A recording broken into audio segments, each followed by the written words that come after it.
Alright, hello, here we are, the ever-promised Intro to Maya class, which has taken me far too long to get around to actually re-recording.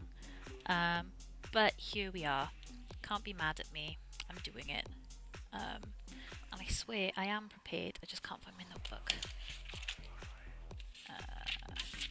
Okay, cool. So yeah, this is just a recap of the class that we did last Thursday, I want to say.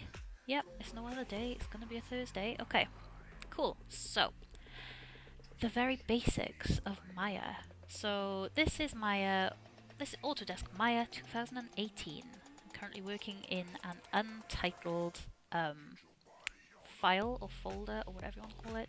Not a folder, definitely a file. And something that, is worth pointing out, that little asterisk at the top here, I don't know whether you can actually see it very well on the video, that means that it is unsaved. So, as we can go right file, save scene as desktop. We're just going to save this as test, and then we're going to save it as a Maya binary file. So this gives us the path of where it is, and it is saved.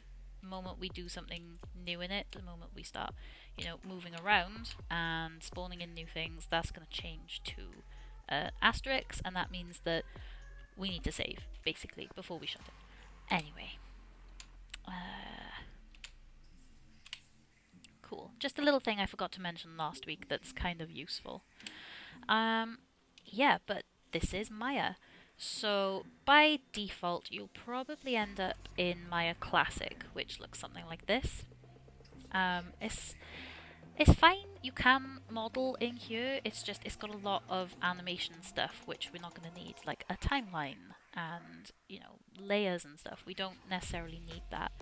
Our modeling toolkit and attribute editor, which we're going to be using, are actually docked and hidden away, and you can access them by clicking. But why would we when we can just come into modeling standard?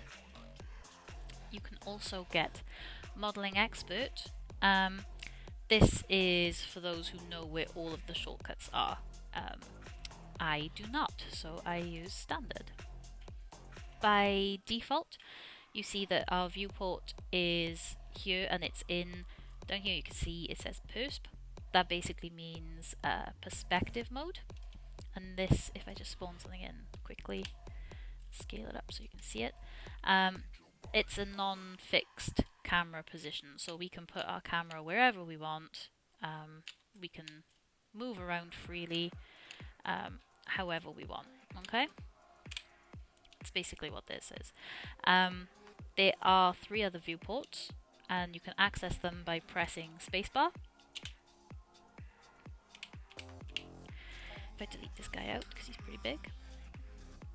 So we have a side view, a front view, and a top view. If I bring your cube back and scale him up, you can see that we are seeing it from different points of view. So we click this face, we're viewing it from this side. We click this one, we're viewing it from this side. And if we click this one, we're viewing it from top down.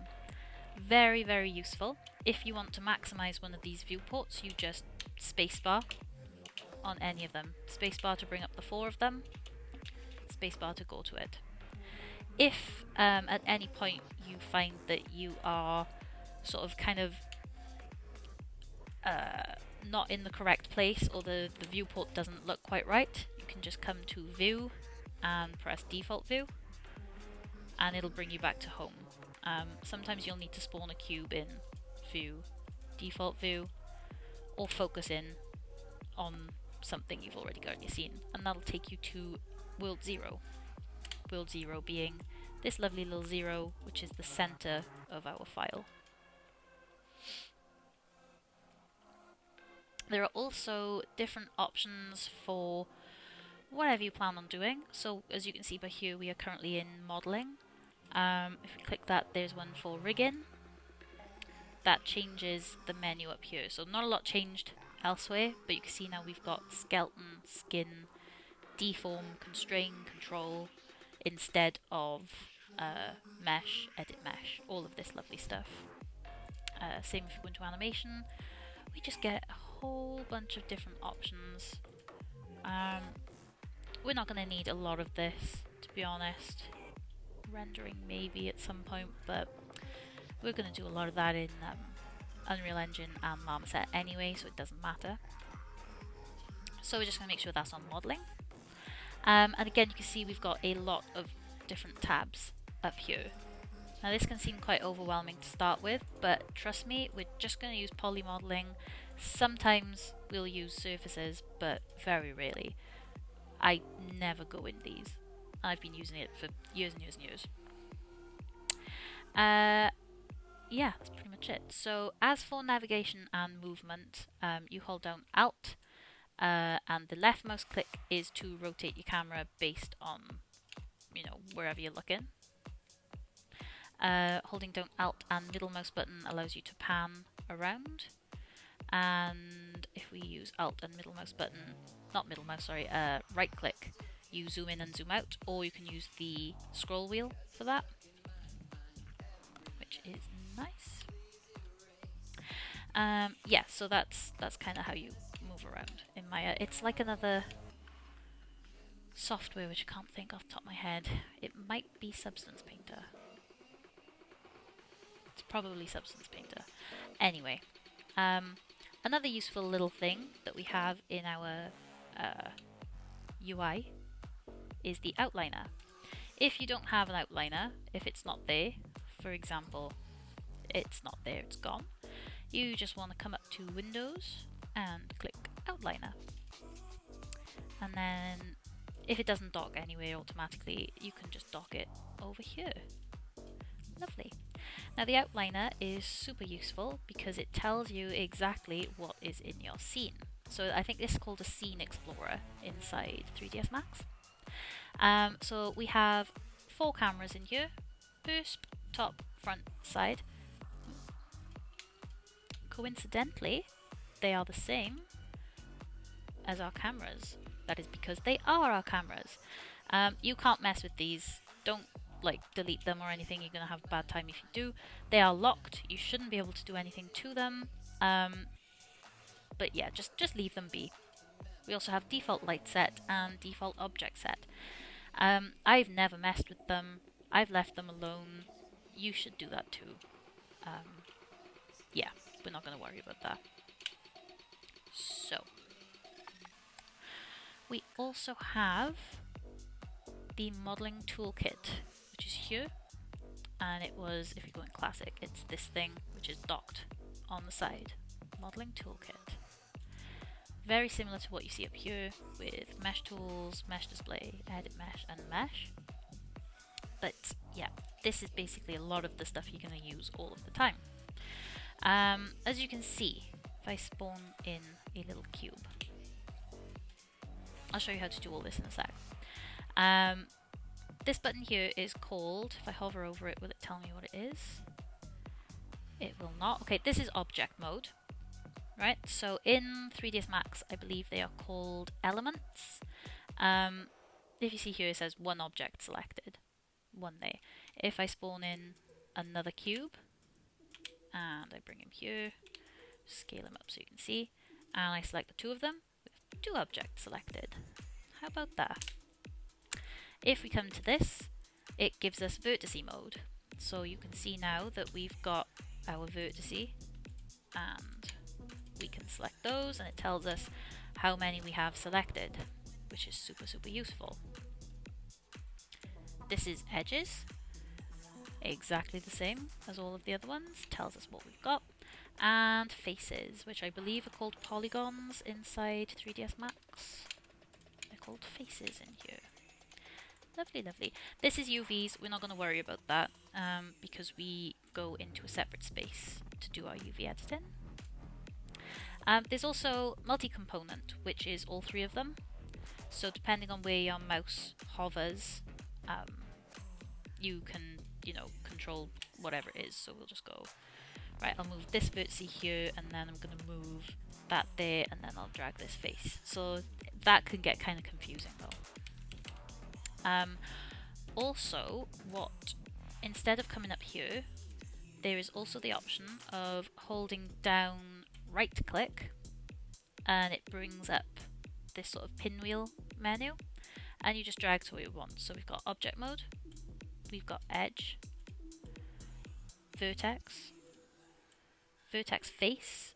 Don't like this one. Don't really know what to do with it. So yeah, if that ever happens, just it's vertex face. Face, multi, which is multi-component, which is what we just went through. UV, again, we're not going to worry about UV, and then object mode again. Also, we have this thing down here. We're not going to worry about this until it comes to materials, which I'm not even going to cover in this lesson, I guess.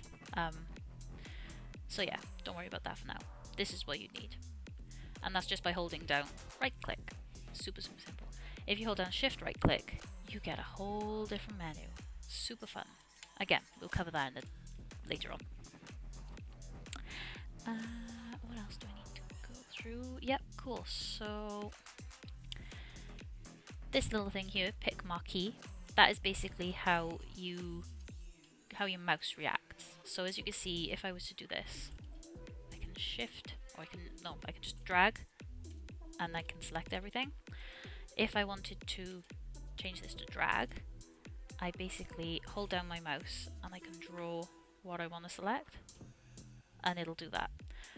That's useful if you've got a lot of little details, or if I spawn in this and you want to select all of the faces along the top. If you did pick marquee, we'd have to go either drag and then deselect the ones on the bottom, or individually select them all, because you can't double click and select these because they're triangles. However, if we go to drag, we can literally just go whee, and that's done. And then, oh, look at that, easy. But yeah, that's sometimes useful. Tweak marquee I've not used, probably has a good use, but I've never had to use it, so don't worry too much. Soft selection, that is, I think Darius mentioned it in class the other day, but from a point and then softly selects things around it and affects the things around it as well. I don't use that very often, but it is useful. We have this thing called combine. Now I'm going to bring in yet another cube, and we're going to bring him up, scale him slightly just so that we can see.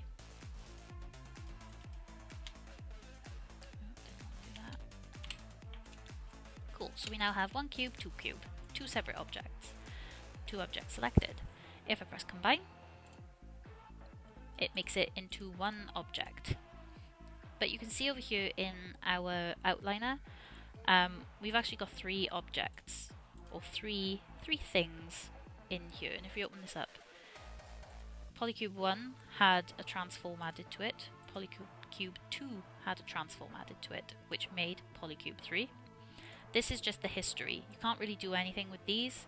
If we delete these like that, it's gonna delete the whole thing. So if you want to tidy up your outliner, select your object, Polycube 3, and we hit this button, which is delete all history. I don't know why it's not showing what it is. This is delete history, which you can find by edit, delete all by type history, or not delete by type, or delete all by type history. And that's just basically anything you've done to this tends to hang around in your attribute editor. Again, I'll go through this in a sec, but we just want to delete that. Lovely. So we've combined these, we've got one object. Oh no, we didn't want to combine them. We actually need them to be separate. Boom, separate. You've now got two objects. Again, we've got some history stuff going on, so if we want to sort that out, we just delete by history. There's something preventing us from taking it out of that, but we can remove it from that later. It's not the end of the world. But yeah, so that's combine, that's separate. Lovely, lovely. We also have smooth. So if I just bring one in here a sec. If we add a smooth to it, it will add divisions, so you can up this number to as many as we need, and that's just going to smooth it as many times over. If you drag and you can't go any further, so I'm only allowed to add 4 divisions, I can actually type a number. It'll take a while to generate. No, okay, yeah, that's why basically. You can put more into it, but 5? Yeah, cool. It's basically shouting at me like, why do you want to, you know, smooth it that much? And the truth is, we don't. Boolean, you guys know what a Boolean is. You can add and subtract certain geometry from it. What is this? I've never seen this before. If something like this pops up, just leave it. Just leave it alone. That's what I'm gonna do. But yeah, a Boolean is for adding or subtracting. I tend to not use it purely because it gives you really bad topology, and you can end up with a bunch of n-gons and just a bad time trying to fix it.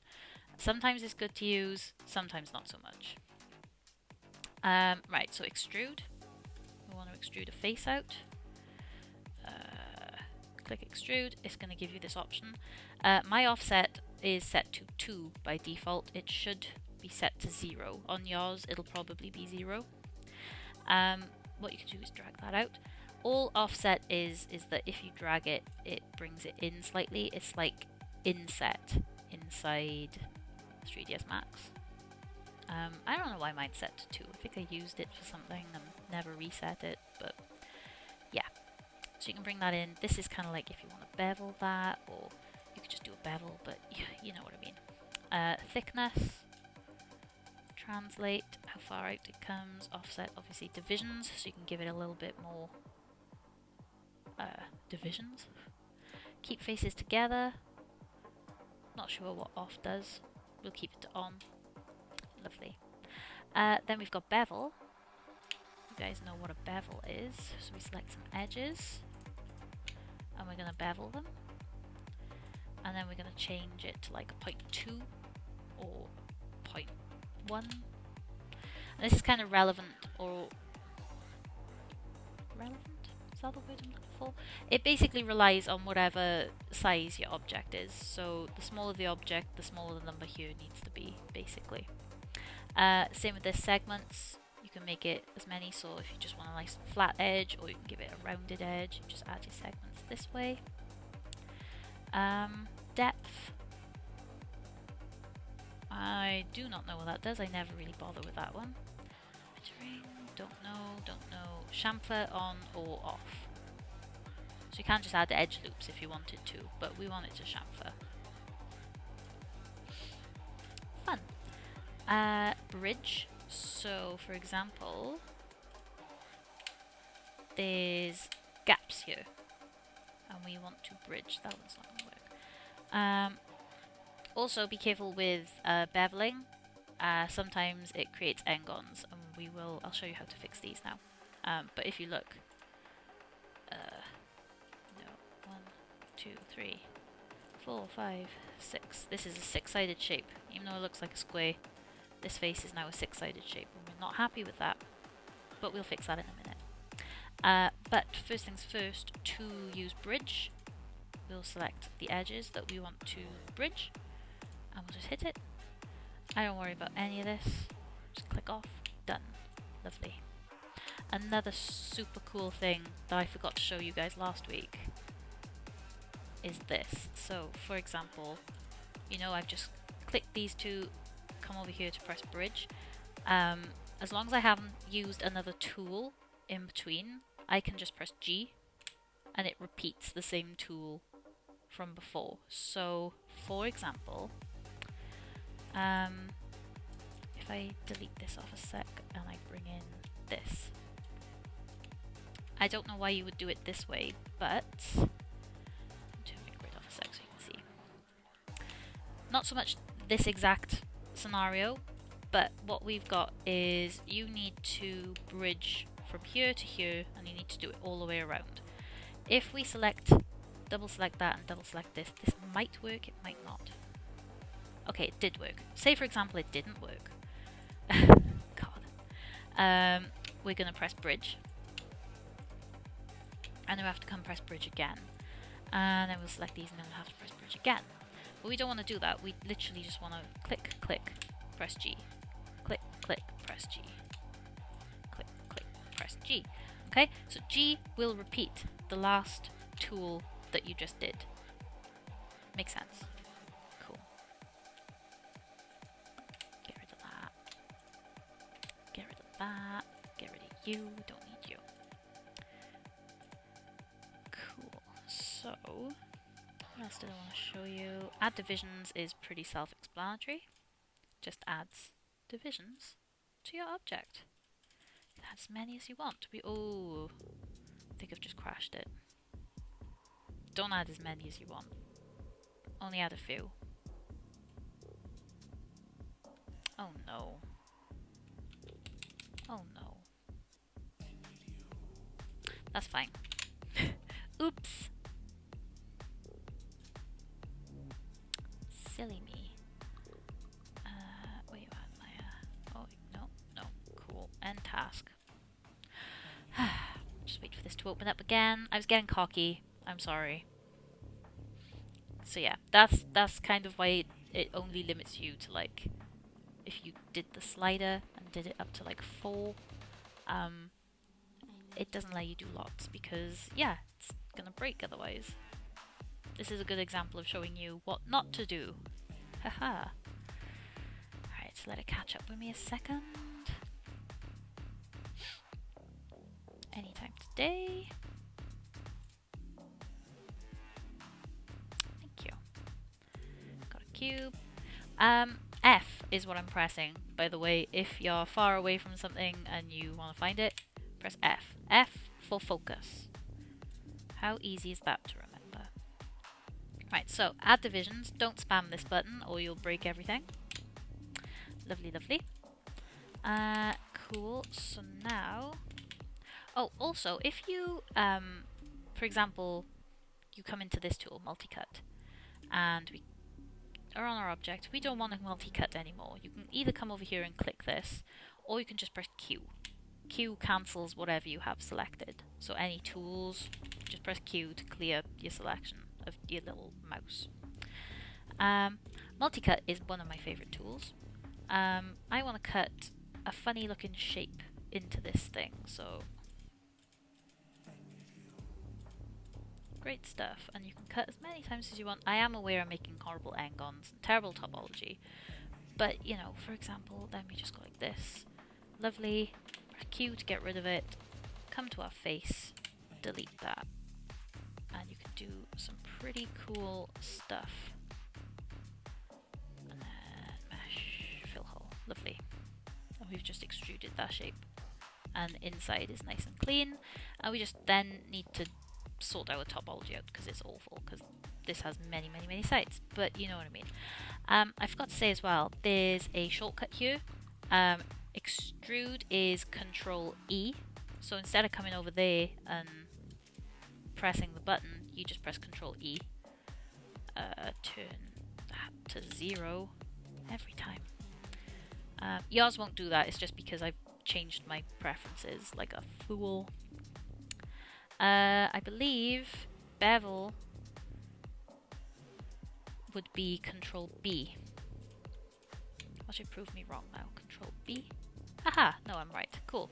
Control B is for Bevel, and then that brings up that. So it's quicker than just coming over here and selecting everything. Good times. This is looking like a mess. What else have we got? Ooh, another one of my favorite tools, Target Weld. So you can target weld anything together. So this tool here,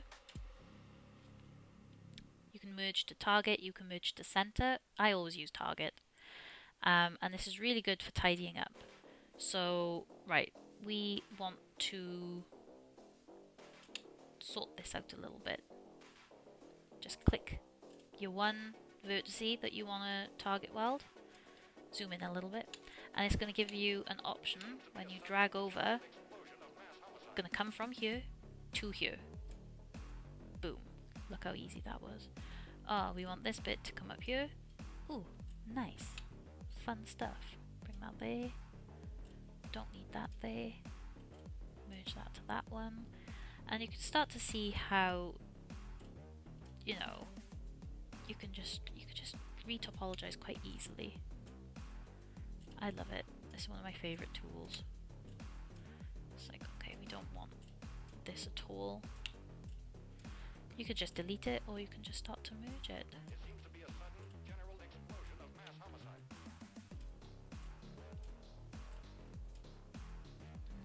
that goes there, that goes there.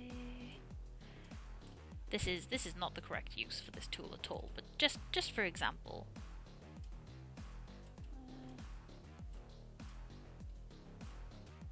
You know, just for a bit of fun, why not? There we go. Lovely. We've got some weird shadowing on there. That's just because I've messed around and we've now got it's uneven. But yeah, I'll show you how to snap to stuff now. Where else have we got? Connect, I don't use. Don't see why you would need to use it. Quadro is a retopologizing tool. Very, very nice. Very good. Very nice. I'll show you very quickly because I didn't really show you in class. So we've got this.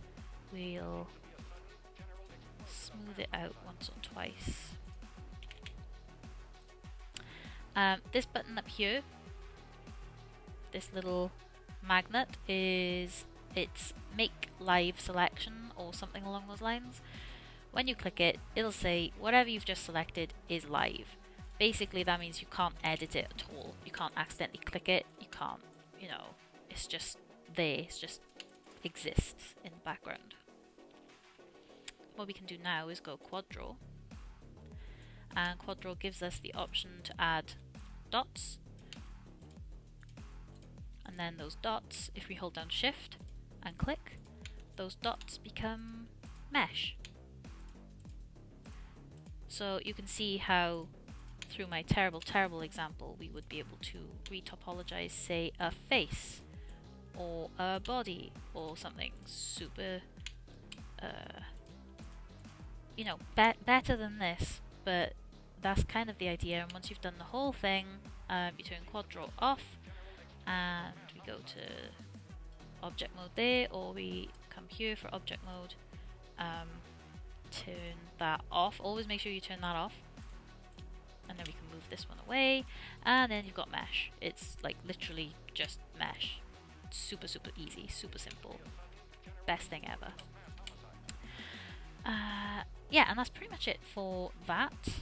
Here, there are a bunch of other tools. If you come up to mesh, all of these are found up here along with other stuff. So,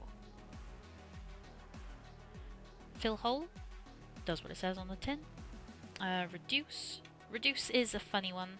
So, if you have a model and it's a million polys. Not that we can actually do that in this because my PC will explode. But if we go Q and then object mode, we go mesh, reduce, and then whenever there's this little box next to a tool or an option, it just means that there are further things that you can change about it. So if you want to click that, it'll bring up a box. And then yeah, reduction method, you can say, okay, it has to be within a triangle limit, a vertex limit, or a percentage. We're going to reduce it by 50%. Reduce. And then it reduces it, but it doesn't do it equally all the way around. Sometimes it causes weird, like, n-gons or some strange topology stuff, and we're not here for it. It's a decent tool, it's not amazing.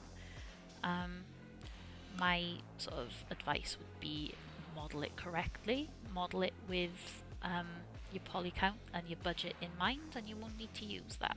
So, what else?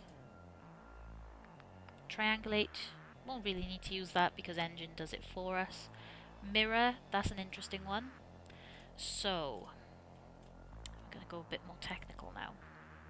When we mirror an object, it will mirror it from the pivot point, usually. So we go mesh, mirror, mirror axis position object. So that's basically from the middle of the object where the pivot point is, it's going to mirror it. You then tell it, you can give it an offset if you know the offset, but that can be a bit tricky. Mirror axis, so if we look in this teeny tiny corner, Y is up and down, Z is this way, and then X is this way. So if we want to mirror it in this direction, you just press X, plus or minus. This can be a bit tricky unless you've got numbers on your axis. I do, and I'll show you how to put numbers on yours after. This one is a minus, this one is a plus. So if you want to go in this direction, make sure it's a plus. If you want to go in this direction, make sure it's a minus. If you want to go in this direction, you would just say, okay, well it's Z. If you want to go up here, double check your axis, that's a minus. So yeah. Or if you want to go down here, that's a plus. Press it to plus. Same with Y, which, just to confuse you, Maya's up axis is Y as opposed to Z, which I believe Unreal Engine is. Maybe? Looking in this sort of viewport is a bit tricky, but we can go from the side and zoom out slightly, and then you can see up obviously is plus, and down is obviously minus. So, if I now do this and press mirror, it's basically mirrored it in the y-axis, which is the up one, from the pivot point. You can drag this like this, but it's going to be a bit weird and janky. If we drag it down, it's going to start to like collapse in on itself. And we don't want that. Like, this isn't what we're aiming for. What we wanted was to create, like, we wanted to mirror it. Have this object next to it. So, how can we do that? Well, our pivot point needs to move. To change our pivot point, you just press D. So, D for delta, I guess. I don't know it. I don't know the... God, I don't even know what they're called. Anyway, I'm digressing now. So we can move our pivot point and we can drag it wherever we want. We can snap it to the edge. I'll show you how to snap after. And then we can put this here. What I'm also going to do is delete this face. I'm deleting this face because when I mirror it, that's going to be on the inside. It's going to be wasted space. We're never going to see it. We don't need it. So now we can go mesh, mirror. We're mirroring the object. We're mirroring it in the z-axis. We are going in... What direction are we going in? Plus. We want to combine it with the original. Do not merge borders. So you can merge your borders. You can bridge them or you can merge them, right? I say do not merge borders, even if they're going to end up stacked on top of each other.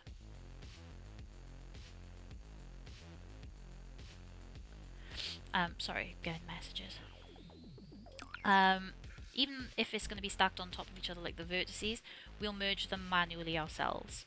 This way we can control that there are no like issues or whatever. Flip UVs.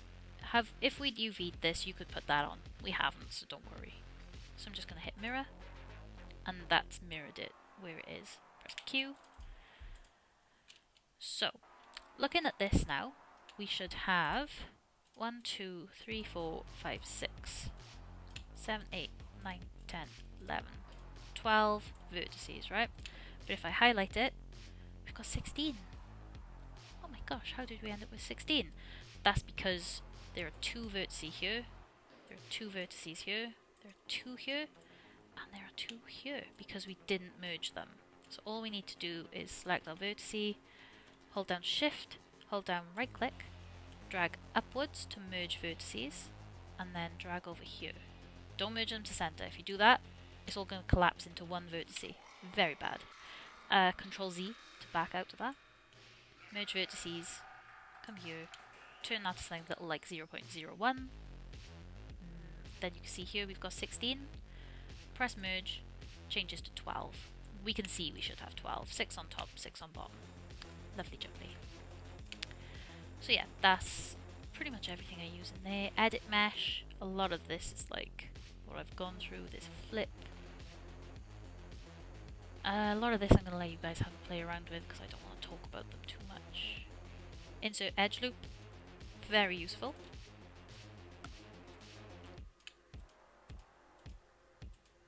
Like that. You can also come here and then go multiple edge loops and then, you know, say I want to add, I'm not going to add too many because I don't want to crash it again. I'm going to add 8 edge loops to this face and it'll just do that for you. Great stuff. Change it back or keep that and then put it down to 1 or 0 or whatever. Put it down to relevant distance from edge. Equal distance from edge should put it in the middle. I don't know why it doesn't. I don't know. Anyway, it's fine. Relative distance from edge is what I use, is what it should be set to. And then you can change it slightly. Yeah, that's pretty much everything in there. Mesh display. So, sometimes you will end up, for unknown reasons, with faces that exist but they are black, and that means that they won't render when you take them out. And we're looking at this and we're like, oh my god, I don't know why. And then when you isolate them, you can see that the other side is grey. We don't know how it happened, it just happened. All you need to do is select the faces, go to mesh display because it's the display of the mesh, and hit reverse. Boom. Lovely. Also, if you're wondering what I'm doing, I can't remember if I've told you, to isolate something, you just highlight whatever it is you want to isolate and press Ctrl 1. And you can isolate absolutely anything. You want to isolate some vertices, you can do that. It will always bring whatever is attached to it so that you can see what you're affecting.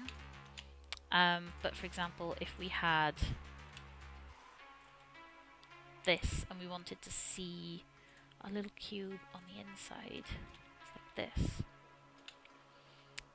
We now need to model something that's inside this cube. We can't see it, we don't want to delete it, we've altered it, you know, it's useful. We can either click it and press H to hide it, and if you see over here it's gone grey, or you can click whatever you want to work on and press Ctrl 1 and that isolates. You see down here, you're in isolation mode. Isolate. Always double check whether you're in isolation or not. This button here is isolate as well. You can isolate whatever you want. Like I said, it could be a face, it could be a vertex, it could be a line, whatever you want it to be. I think that's yeah, pretty much. Yeah, that's pretty much all I wanted to show you in regard to that. Fun. So, W is to move, E is to rotate, R is to scale. These are also located over here. So that's move, that's rotate, that's scale. This is just general move around. So for example, if you had W, you didn't want to see that, you just press Q, plus you back to this. This is lasso mode. Draw on your screen, grabs whatever you're circling. Only want the one thing, only want this. Lovely. This thing is paint. Okay, don't really know what that does. I've never messed with that before. Interesting. Anyway. Yeah, so that's how you would select them. Up here, this is where you spawn your primitives. So you can go create polygon primitives and bring them here. This actually has a few other options. There's a gear. Ooh, look at that. Very fancy. Lots of unnecessary edge loops in there, I think. But you know, it's there for you, for your consideration. Create. There's a prism. There's a pipe. There's a pipe. But I mean, why would you need to do that? Okay, I mean, I suppose another way of doing that is you just spawn in a cylinder, make it bigger, select your faces, delete them. Yeah, no, actually what they've done is a lot quicker than what I'm doing. But still. E. No, that wasn't E. Control E. R. W. No, Control E. W. Down. Nice. And then you just bridge it at the bottom. Yeah, okay, I'll give them that. That was a lot quicker.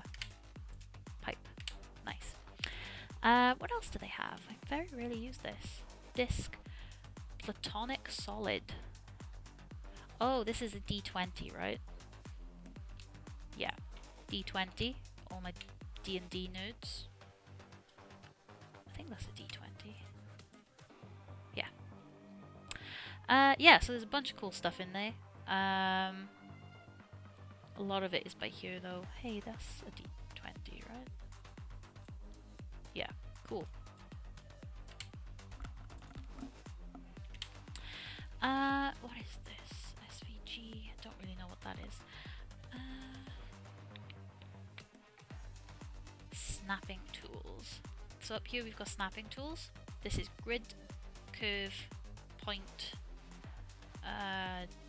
Not sure what that one is, and then face, maybe?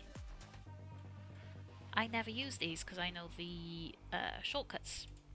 So, for example, we want to move our pivot point and we want to have it in the very corner of our brick, our block, our cube, whatever you want to call it. So press D, which brings us to pivot point mode.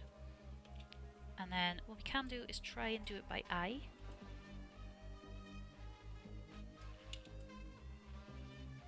But that's going to be quite difficult. So what we need to do is we're going to... Sorry, people are messaging me. Go away. I'm going to hold down V for vertice, basically. So hold down, and you see how this little box here has gone from a square to a circle when I hold it down. And you see up here how it highlights when I click it. So you hold it down and you just drag, and you can see then it snaps. You snap it in each of them, or you just grab it in the middle and drag it to where you want it to go. You have to drag it to the vertice. So I want it in this one.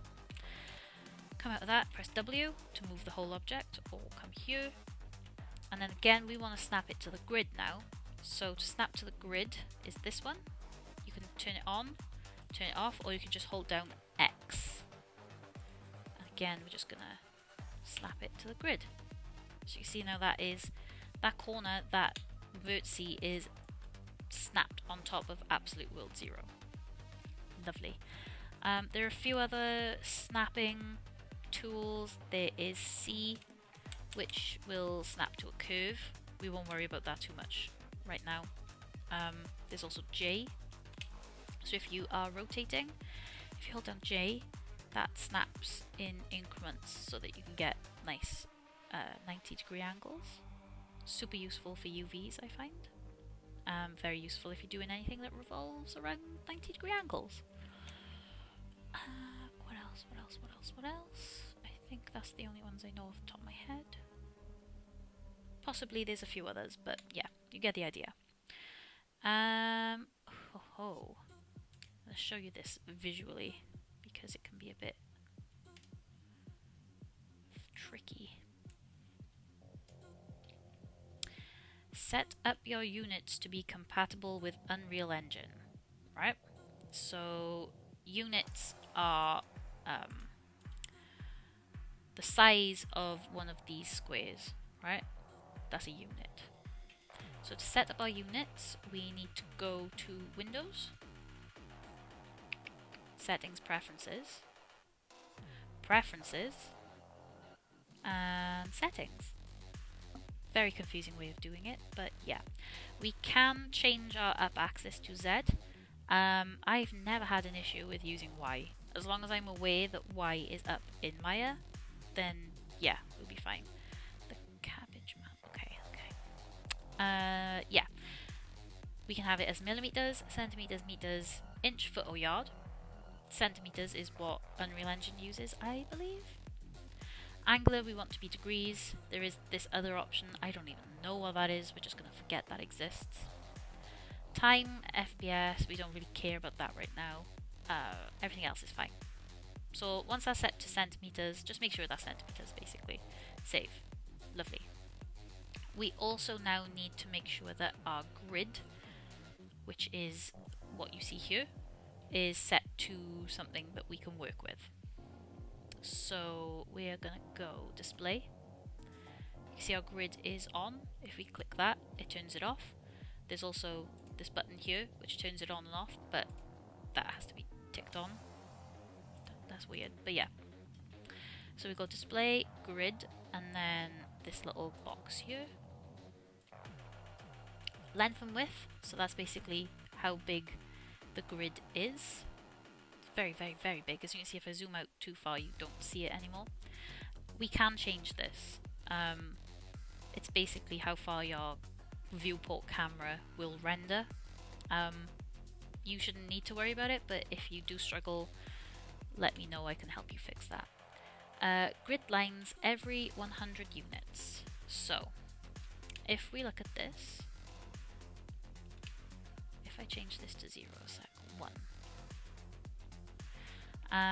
So we've got a 500 units, grid lines every 100 units. So that means from here to here.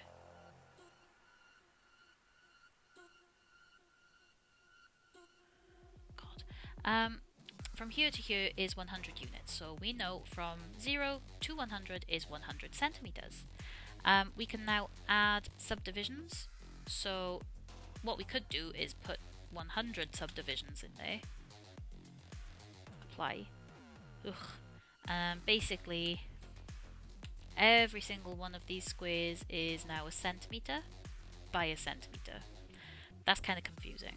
So I'm just going to put this to 10 probably. And I now know that each one of these squares is 10 centimeters long. Takes a bit of time to get used to, but you know, it's fine. Here we can change the color of our axes. I believe I did that in class and it was a nightmare. But yeah, it looks gross. I hate it. We'll just go apply. Lovely. Display. This is where you can get your numbers on your axes. You can by default they'll be hidden. Just put them on axes. You can do a long edge. I think that only shows up in... Yeah, it shows up in the other viewports. Not very useful in my opinion, so we want them on axes.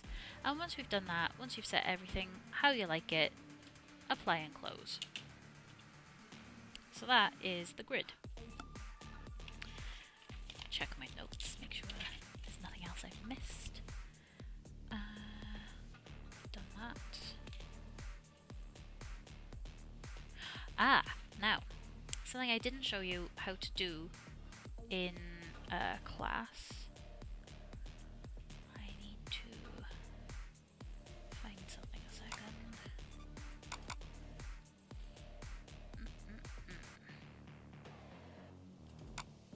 Just use this. We'll use Bevel.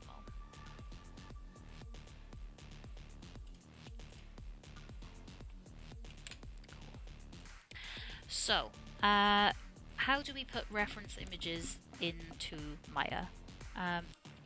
Basically, don't put it in perspective mode.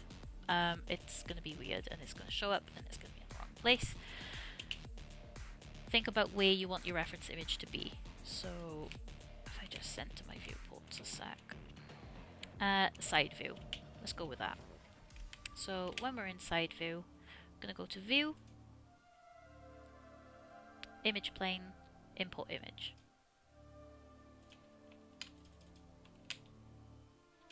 And I'm just going to go Bevel, bring him in. And there we go. Got a lovely reference image of BMO. Could put him there. Nice. We have an issue though. For example, if we want to select this mesh, oh, it doesn't do it. Oh, it does. Haha, right. We can click on this basically, and we can accidentally move it. And then if we were modeling to like a blueprint or something, that's completely ruined it. Yes, we can press Ctrl Z, but if you move it and you don't realize, you're kind of screwed. So what we can do is come to Classic, the only time I will ever use Classic. And we can go add a layer, right click it, make sure you've got your image selected and say add selected objects. And then this third box, so it should say V, P, and then click this until it says R. R basically stands for reference. Once you click off it then, you won't be able to select it by accident. Also now, only now considering,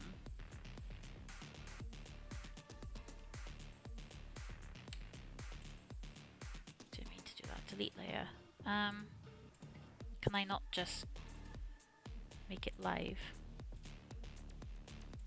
No. Okay, cool. You can't make that live. That's interesting. You have to add it to a layer. The more you know. Yeah, so that's how you do import a reference image, and you can do that in any of the viewports. So image plane, import image, bring a different one in. This thing, open. Lovely. Got our reference images. And then as you can see, we've got, if this was like a blueprint of something and you had a front and a side view, you could put them in front and side, and then you've got an X thing that you can model it from. Be aware though, the back is a reversed version of the image. It's not like the back of the, like, you'll know what I mean. Anyway. Yeah, so that's images. What else? What else? Oh, how to export.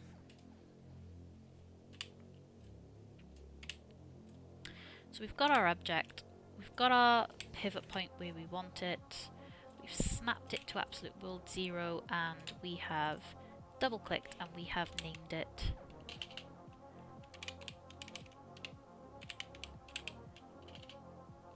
correctly. We have clicked this button, which is delete all history, just to make sure that we're not going to have issues. And then we're just going to go File, Export. So there's a game exporter, we're not going to worry about that. That's for if you've got like animations on your stuff. We never will. Well, I say never say never, but... right, export all, export selection. There are two options. If you export all, no matter what you have in your scene, it'll bring absolutely everything out. We don't want that. So we're going to go File, Export Selection. It's going to bring up this.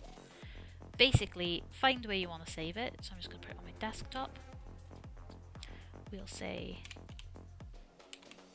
Test Cube version 1. We're going to version it. Always version your objects. Even if you are completely happy with it and you think it's final, it's probably not. Always version it, right? Seriously, just always. What we do then, this is fine, I'm not going to worry about anything else except for this. So here you can see you've got a button of options. Got Maya binary, so basically this file that we're working from right now is a Maya binary file. I don't know what half of these things are. There's an STL. I believe that's for like 3D printing. FBX work for 3D printing. OBJs work for 3D printing. So that's what I use. FBX is what I always use, and then I just keep all of this exactly the same.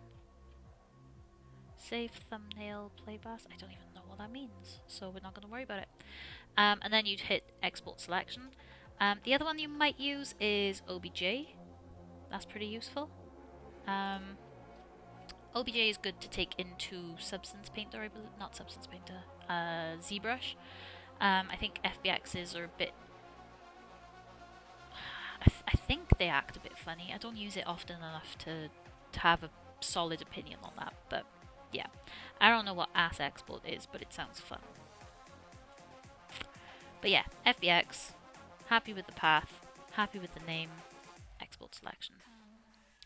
So I can delete that from here now and then go file. Well, don't, keep it all in the same thing, but just for an example, we can then go desktop,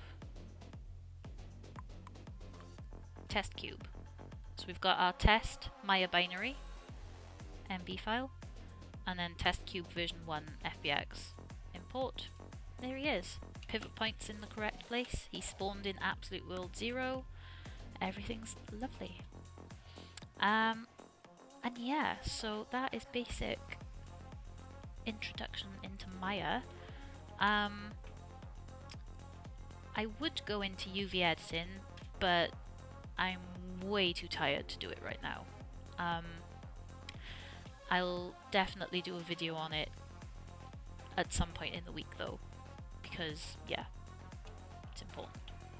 But yeah, that's pretty much all I'm gonna get into. So I hope this has helped. I hope this has sparked some love of Maya into a couple of you. And yeah, if you have any questions, comments, queries, concerns, drop me a message on Discord or email me. And yeah, I will speak to you soon.